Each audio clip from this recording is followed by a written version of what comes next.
this module, we will look at unregistered and registered land. Not all land in England and Wales is registered.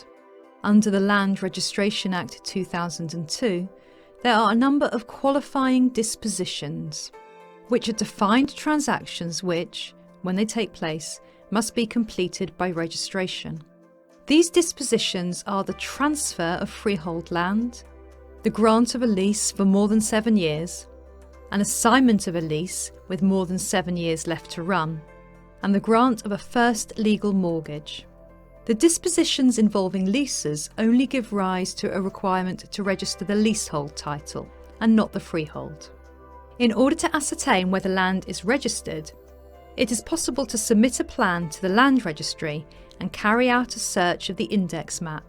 The Land Registry returns a result showing all of the titles which are registered concerning the physical land searched.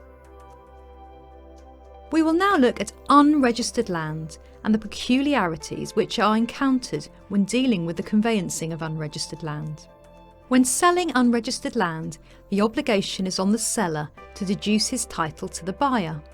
The seller does this by producing copies of the title deeds showing an unbroken chain of title stretching back for at least 15 years.